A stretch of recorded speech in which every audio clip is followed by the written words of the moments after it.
퍼즈의 포트폴리오 점검 시간입니다. 저희가 지난 시간에 이어서 오늘 RSI 지표에 관해서 보다 좀 상세하게 알아볼 예정이고요.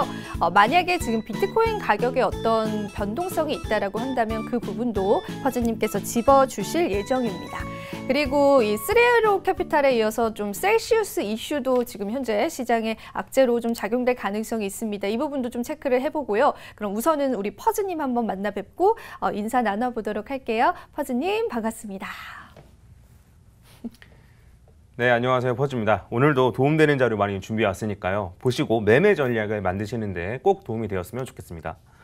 네, 사실 지난 시간에 퍼즈님께서 알려주신 1차로 알려주신 RSI 지표에 관한 반응이 상당히 뜨겁더라고요. 사실 투자자분들 입장에서는 이렇게 내가 지표 하나를 마스터해 간다라는 거는 되게 중요한 부분인 것 같아요. 그래서 오늘 RSI 2편으로 저희가 한번 준비를 해봤잖아요. 근데 그 전에 혹시 뭐 비트코인 시세에 관해서 조금 언급해 주실 이야기들도 있을까요? 어제 제가 차트를 좀 안 보여드렸으니까 한번 차트를 좀 보여드리면서 간략하게만 좀 말씀드리도록 하겠습니다. 그래서 어제 잠깐 뭐 하락이 조금 있긴 했었는데, 근데 사실 이제 뭐 엄청나게 추세가 전환될 만한 그런 하락은 아니고, 제가 이제 어제 말씀드렸던 건 이제 이런 식으로 1, 2, 3, 4로 진행되고 있다라고 보고 있거든요. 해서 일단 요 4파 중에 진행된 다음에 5파로 올라가는데, 5파 같은 경우에는 어제 말씀드린 대로 24K나 27K 정도까지 올라간다라고 말씀을 드렸고, 이 관점은 어쨌든 비트코인 가격이 한 19,000이 깨지기 전까지는 유효하다라고 보시면 될 것 같아요. 그래서 이제 19,000이 깨지게 되면 그때 가서 이제 요 아래의 저점을 깨느냐 마느냐, 그때 가서 고민하시면 될 것 같습니다. 그래서 지금 조금 조정을 받고 있지만 일단 올라가는 데는 크게 문제가 없다 정도로 보시면 될 것 같습니다. 지금의 조정이 사실 그렇게 걱정할 만한 수준은 아니다라는 정도에서 우리가 체크를 해보면 될 것 같고요. 퍼즈님과 저희는 늘 함께 할 거기 때문에 앞으로 좀 비트코인 시세에 어떤 좀 이상 현상이라든지 추세 전환의 신호가 있을 때는 저희가 이어서 한번 다뤄보도록 하겠습니다. 자, RSI 지표 넘어가기 이전에 오늘도 제가 이슈에서 다뤘었는데 스리에로 캐피탈은 결국 채무 불이행이 들어갔고요. 셀시우스 같은 경우에는 또 인수 소식이 있습니다. 그래서 그 부분 좀 잠깐 짚어주시면 좋을 것 같아요. 제가 계속 스리에로 캐피탈 같은 경우에도 제가 말씀드렸지만 이게 어쨌든 계속 하락의 소재로 쓰일 가능성이 없다라고 말씀드렸어요. 사실 뭐 스리에로 캐피탈이 파산될 거라고 혹은 채무 불이행이 될 거라고 다들 사실 예상을 하고 있었거든요. 그리고 사실 시장에 던져질 만큼 많은 물량이 어쨌든 던져졌고, 그다음에 뭐 채무 불이행이 된다 하더라도 갖고 있는 물량이 나온다기보다는 아마 그 물량을 가져가겠죠, 사실. 그럴 가능성이 높기 때문에 사실 뭐 시장에 던져진다 이런 거는 제 생각에는 그러니까 가뜩이나 싸게 살 수 있는데 비트코인이나 이런 갖고 있던 자산을 싸게 살 수 있는데 굳이 그럴 필요가 있나 싶긴 하거든요. 시장에 던져질 필요가 있는지. 요거 같은 것도 마찬가지예요. 셀시우스가 어쨌든 골드만삭스에서 이제 인수를 할 수도 있다. 물론 이게 뭐 안 될 수도 있고 뭐 과정은 조금 더 지켜봐야겠지만, 요거 같은 경우도 마찬가지입니다. 골드만삭스가 사실 셀시우스를 왜 인수하겠어요? 갖고 있던 자산을 훨씬 더 싼 가격에 살 수 있으니까 인수를 하는 거거든요. 그러면 어쨌든 갖고 있던 자산 같은 경우는 더 이상 시장에 나올 가능성은 적다라고 보시면 될 것 같아요. 하지만 어쨌든 인수한다고 했다가 또 인수가 실패하면 또 이거를 소재로 가격을 또 떨어뜨리고, 또 뭐 채무 불이행됐다라고 하면서 또 떨어뜨리고, 이런 식으로 소재로는 쓰일 수 있지만 결과적으로는 큰 흐름에는 좀 영향이 크지 않지 않을까라고 생각을 합니다. 네, 그럼 이렇게 한번 정리를 해볼게요. 뭐 셀시우스 사태나 오늘 저희가 브리핑 해드렸던 스리에로 캐피탈 사태나 사실 좀 일시적인 좀 영향을 줄 수는 있지만 사실 큰 그림으로 봤을 때는 크게 걱정할 필요는 없다라고 보시면 될 것 같고요. 사실 골드만삭스가 셀시우스를 인수하는 이유 자체도 조금 더 싼 가격에 또 얻을 수 있다는 이점들 때문이지 않을까, 그렇게까지도 좀 예상을 해주셨습니다. 기 때문에 여러분들 너무 크게 염려하지는 않으셨으면 좋겠습니다. 이 정도로 한번 이슈는 체크를 해보도록 하고요. 저희가 오늘 또 많은 분들이 기다리고 있는 시간입니다. 사실 어제 차트가 좀 잘 안 보여서 맞아요. 아쉬웠어요. 그래서 오늘은 조금 더 이제 좀 뚜렷하게 준비를 했으니까 이제 걱정하지 마시고, 제가 어제 좀 했는데 어렵다고 말씀하시는 분도 계시더라고요. 맞아요. 좀 어렵다고. 근데 이제 제가 나중에 그 끝날 때쯤에는 어떤 식으로 활용하면 된다라고 말씀을 드리니까 이런 것까지만 잘 보셔도 어쨌든 충분히 도움이 되실 겁니다. 제가 어제 했던 내용을 잠깐 좀 복습하고 그래서 이어나갈 건데, 어제 제가 말씀드렸어요. RSI는 기울기다라고 말씀드렸습니다. 그래서 RSI 기울기가 0이 되면 이게 50이다. 그러니까 기울기가 0일 때 RSI 값은 50이다. 그리고 기울기가 이런 식으로 양으로 커지게 되면은 50, 뭐 60, 70 뭐 이런 식으로 되는 거고, 그다음에 아래로 음수로 이제 그 기울기가 커지게 되면 50, 40, 30 이런 식으로 된다라고 어제 했던 거 기억나시죠? 기억나죠. 네. 네. 네. 네. 그래서 이제 뭐 제가 어제 예시로 든 건데 이제 어제 차트가 잘 안 보였었기 때문에 다시 한번 보여드리면은 이제 기울기가 이제 14일 전이 기준이거든요. 그래서 이제 14일 전에 요 기울기가 RSI 값이다. 그리고 얘도 이제 기울기인데 얘보다는 얘가 기울기가 더 크잖아요. 그래서 RSI 값이 더 크다. 얘보다 얘가 더 크다. 요 얘기였습니다. 네. 해서 이제 제가 보여드릴 건데 뭐냐면 그 다이버전스에 대해서 이제 말씀을 드릴 거예요. 이제 RSI를 가장 많이 활용하는 게 다이버전스거든요. 근데 다이버전스가 왜 생기는지부터 알아야 된다고 생각해요. 왜 다이버전스가 왜 생기냐면, 자, 그 상승 추세에서 하락 추세로 전환될 때는 무조건 이러한 모양을 갖습니다. 그러니까 이제 뾰족한 모양은 없어요. 그러니까 저희가 송곳 같은 경우에도 이게 뾰족해 보이지만 확대하고 확대하면 끝이 뭉툭한 것처럼 결과적으로는 이렇게 상승에서 하락 전환될 때는 이러한 모양, 둥근 모양이라는 거예요. 그리고 하락에서 상승 전환될 때는 이런 식으로 아래가 둥근 모양으로 전환이 돼요. 실제로 이제 예시를 좀 보여드리면은 요 위에가 이게 엄청나게 뾰족해 보이잖아요. 네. 근데 요거를 확대하면 이러한 모양이에요. 네. 그리고 요것도 뾰족하다라고 할 수 있지만 얘도 확대하면 이런 모양이겠죠. 네, 해서 상승에서 하락이 전환될 때는 이러한 모양이기 때문에 여기서 다이버전스가 발생을 하는 거예요. 왜 다이버전스가 발생하는지 말씀드릴게요.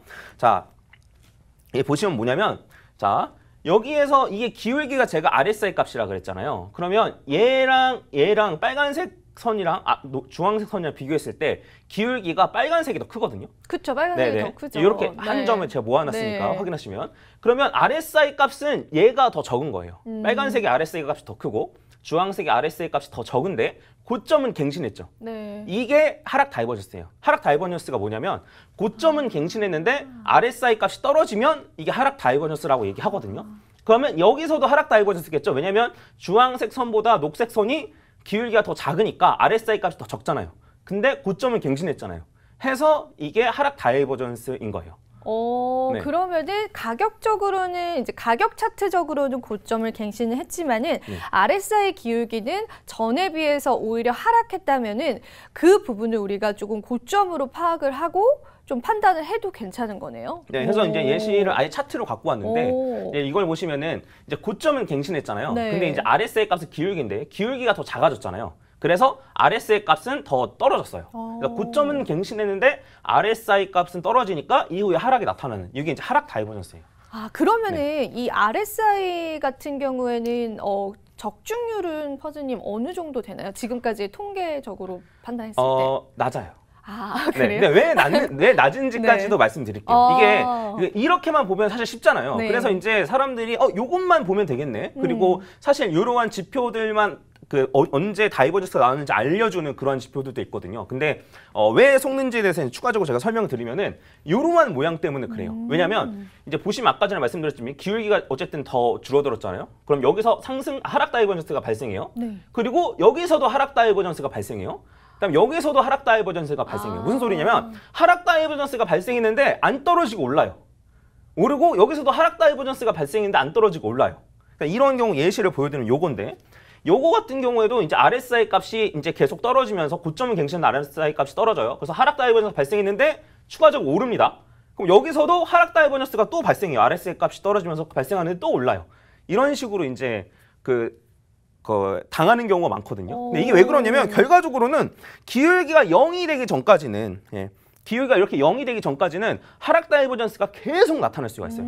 해서 이게 하락 다이버전스가 나타났다고 해서 무조건 고점이 아니라는 얘기예요. 그래서 이러한 경우에서 이제 다들 많이들 속으시는 거죠.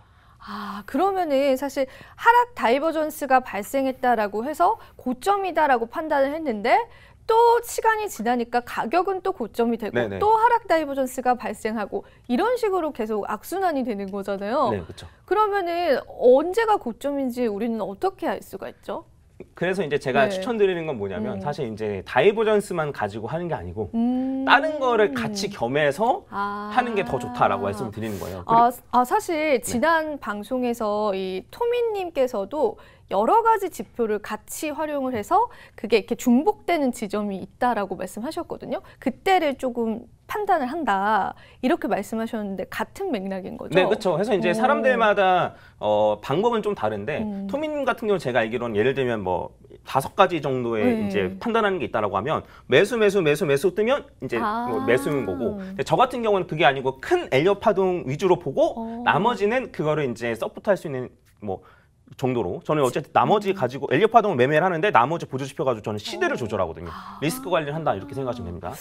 정말 우리 멋진 이제 또 퍼즈님과 토미님마다의 어떤 매매 전략이 다르신데 추가적인 내용 더 있다고 해서 한번 들어볼게요. 네. 그리고 이제 아까 전 같은 경우는 그나마 좀 나아요. 왜냐하면 하락 다이버전스가 계속 나오지만 결과적으로 하락하잖아요. 네. 근데 그렇지 않은 경우도 있어요. 네, 뭐냐면 이제 제가 갖고 왔는데 자 이런 식으로 하락 다이버전스가 계속 만들어지잖아요. 그런 다음에 하락하면 이게 괜찮은 건데 근데 이런 경우도 있어요. 왜냐면 여기에서 하락 다이버전스가 계속 만들어져요. 근데 그냥 올라가요. 이런 경우도 있어요. 네, 그래서 이제 기울기가 0이 되는 지점을 이제 변곡점이라고 얘기하는 건데 여기에서 어쨌든 상승에서 하락 전환될 때 기울기가 0이 되는 지점이 있기 때문에 이게 다이버전스가 나타나는 건데 보면은 하락 다이버전스가 여기까지만 보면 요거랑 똑같잖아요. 그렇죠? 네. 하락 다이버전스가 계속 나타나는데 그냥 올라가요. 혹은 여기서 상승 다이버전스가 계속 나타나는데 그냥 떨어져요. 이러한 경우가 있을 수 있어요. 그래서 이제 이것도 제가 예시를 갖고 왔으니까 보여드리면 자 여기서 보시면 여기서 이제 기울기가 이런 식으로 계속 높아지죠. 그래서 이제 RSI 값도 계속 높아져요. 근데 저점은 계속 갱신해서 여기서 상승 다이버전스가 떴는데 그 상승 다이버전스 떴는데 올라가지 않고 어떻게 돼요? 떨어지죠. 네. 그래서 이러한 모양일 때는 정말 크게 물릴 수 있는 거예요. 네, 엄청나게 크게 물릴 수 있는 거죠. 그래서 이게 어쨌든 아까 전에 제가 말씀드렸듯이 다이버전스에서 떴는데 계속 고점을 갱신하거나 안 그러면 떴는데 전혀 올라가거나 추세 전환이 없이 그냥 떨어지거나 이런 경우가 가장 크게 많이 물리는 경우입니다. 그래서 이러한 점들도 좀 확실히 좀 이제 주의를 하셔야 되고 근데 이제 요거를 대부분 모르시는 경우가 많아요. 왜냐하면 다이버전스가 왜 만들어졌는지 모르니까. 근데 이제 다이버전스가 왜 만들어졌는지 이해하면 아 이러한 경우에 내가 속을 수 있구나라고 이제 알 수 있는 거죠. 그래서 저 같은 경우에는 이걸 어떻게 좀 활용하냐면 엘리엇 파동이랑 같이 활용한다라고 말씀드렸는데 뭐냐면 예를 들면 3파, 4파 정도라고 생각을 하면은 그 하락 다이버전스가 떠도 제가 매도를 많이 안 하는 거죠. 왜냐면 5파가 갈 거 알고 있으니까. 네. 그리고 5파의 확장까지 다 나왔어. 476.4%까지 올라갔어 라고 한다면 거기서 뜨는 하락 다이버전스는 곧 하락하겠구나를 파악을 하는 거죠. 그래서 이제 이런 식으로 저 같은 경우는 엘리엇 파동을 보조로 사용해서 이제 활용을 많이 합니다. 근데 나는 엘리엇 파동 활용 안 하는데 라고 생각하실 수도 있잖아요. 나는 엘리엇 파동까지 공부하기 좀 너무 힘든데? 라고 생각하실 수도 있으니까 그러하신 분들은 제가 어떻게 활용하면 되는지까지 제가 좀 알려드리도록 하겠습니다. 좋아요. 네. 그래서 제가 이제 말씀드리는 건 뭐냐면 그 다이버전스를 매수로 활용하지 말라는 거예요. 그러니까 익절로만 활용하라는 거예요. 무슨 소리냐면 자 매수는 다른 기준을 가지고 하시고 다이버전스가 만약에 뜬다라고 하면 거기서 분할 매도를 하는 거예요. 여기서 다이버전스 뜨면 분할 매도하고 여기서 다이버전스 뜨면 분할 매도 하는 거예요. 그런 다음에 실제로 떨어지면 비슷한 자리에서 매도를 하는 거죠. 그러면 적어도 손실 볼 일은 없잖아요. 얘 같은 경우도 마찬가지로 다이버전스 뜨면 분할 매도하고 여기서 분할 매도 하는 거예요. 그러면 그냥 올라가 버리면 어떻게 해요? 남은 물량만 가지고 수익 가지고 가면 되는 거죠. 얘 같은 경우에도 숏 포지션을 들어갔을 때 상승 다이버전스 나오면 일부 물량을 정리하고 그러면 이렇게 떨어지게 되면 남은 물량만 가지고 수익을 가져가는 거예요. 근데 만약에 여기서 진입을 하면 어떻게 돼요? 여기서 사면 큰일 나죠. 네, 큰일 나는 거예요. 그래서 만약에 이제 엘리엇 파동이나 이런 걸 활용하시지 않고 다이버전스만 가지고 활용하신다라고 한다면 매수는 다른 방법을 활용하시고 그 다음에 다이버전스 때는 이제 매도 포인트로 활용하면 적어도 손실 볼 일은 없다. 그리고 이제 매도 포인트 뭐 분할 매도 하라고 하는데 도대체 어디서 분할 매도 하라는 건지 헷갈리시잖아요. 그래서 그런 경우는 이런 걸 좀 활용하시면 좋을 것 같습니다. 네, 좋습니다. 우선은 지금까지 했던 내용들을 정말 간략히 좀 정리를 해드리자면 퍼즈님께서는 이 RSI 지표를 엘리엇 파동과 함께 사용을 합니다. 그래서 매수, 매도의 관점을 잡을 때 모두 다 사용할 수 있지만 우리 개인 투자자분들께서 엘리엇 파동은 난 모르겠다. 그렇게까지 같이 같이 보는 게 어렵다라고 하시는 분들은 분할 매도의 관점에서 이 다이버전스를 활용을 하시면은 정말 좋은 매도의 습관을 또 들일 수가 있다라고까지도 오늘 좀 짚어주셨습니다. 오늘 정말 너무 유용한 내용인데 또 추가적으로 좀 해주고 싶은 말씀이 있을까요? 그럼 또 이렇게 생각하시는 분들이 계세요. 네. 그럼 매수는 어떻게 해? 그렇죠. 네. 네. 근데 제가 매수하는 방법 알려드렸잖아요. 네. 적립식으로 매수하면 된다. 네, 적립식으로. 네. 말이 쉽죠. 네. 그렇죠. 네, 적립식으로 매수를 하면 됩니다. 그래서 그런 식으로 평단가를 낮게 잡고 그 다음에 제가 이제 말씀드리죠. 어느 구간에 가면은 떨어질 가능성이 없다. 그리고 지금은 하락이 크고 나서 크게 떨어지고 나서 조금 반등한 거기 때문에 제가 뭐 전부 다 매도해라 이런 말씀 안 드리겠지만 제가 적정한 자리가 오면은 절반은 매도해라. 혹은 뭐 3분의 2는 매도해라. 이런 식으로 제가 말씀드린 날이 결국은 올 거예요.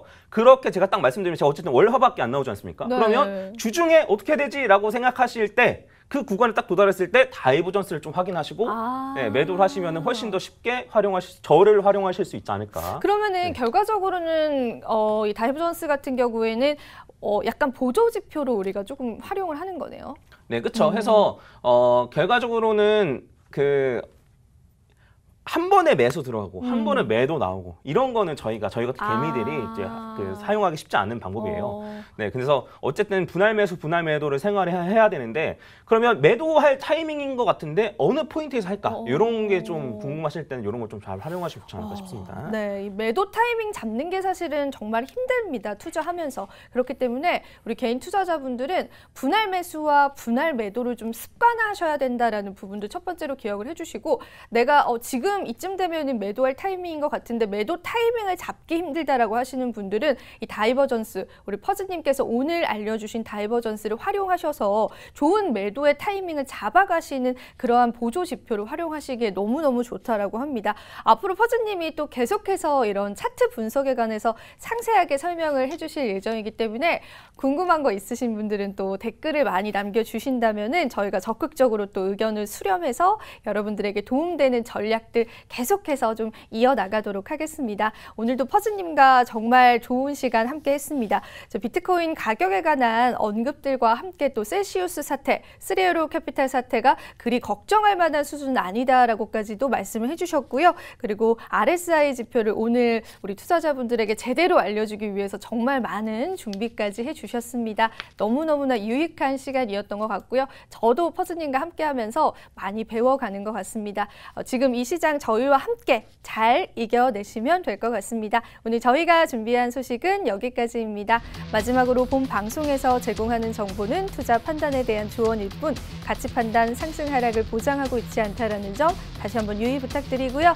저희는 다음 주 이 시간에 다시 찾아뵙도록 하겠습니다. 시청해주신 여러분 고맙습니다.